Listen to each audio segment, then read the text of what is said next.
കുവൈത്തിൽ രണ്ടിടത്ത് തീപിടുത്തം, ബഹ്റൈനിലും തീപിടുത്തം.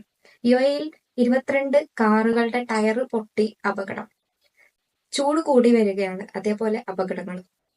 നമ്മുടെയൊക്കെ ഫ്ലാറ്റുകളിൽ ഇതേപോലെയുള്ള ഫയർ എക്സ്റ്റിംഗ്വിഷർ ഉണ്ടാവും, ഇതേപോലെ 2 അതല്ലെങ്കിൽ ഇതേപോലെയുള്ള ഹോസ് ആയിട്ടുള്ള ഫയർ എക്സ്റ്റിംഗ്വിഷർ ഉണ്ടാവും. പലപ്പോഴും നമുക്ക് ഇതൊക്കെ ഉപയോഗിക്കാൻ അറിയാത്തതും അപകടത്തിന് ആക്കം കൂട്ടാറുണ്ട്.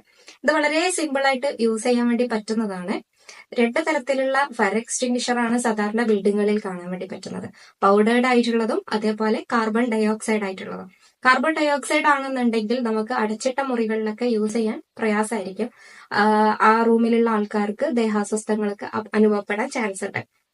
പൗഡേർഡ് ആയിട്ടുള്ളതാണെന്നുണ്ടെങ്കിൽ നമ്മൾ ഉപയോഗിച്ച ശേഷം വൃത്തിയാക്കാൻ കുറച്ച് പണിയാണ്. അപ്പോൾ സാഹചര്യത്തിനനുസരിച്ചാണ് നമ്മൾ ഇതൊക്കെ യൂസ് ചെയ്യുന്നത്. ഈ കാർബൺ ഡൈ ഓക്സൈഡിന്റെ ഫയർ എക്സ്റ്റിംഗ്വിഷർ ആണെന്നുണ്ടെങ്കിലും പൗഡേർഡ് ആണെങ്കിലും ഇതുപോലെ ഓരോ പിന്നുകൾ ഇതിലുണ്ടാവും. ഇത് വലിച്ചൂരി എവിടേക്കാണോ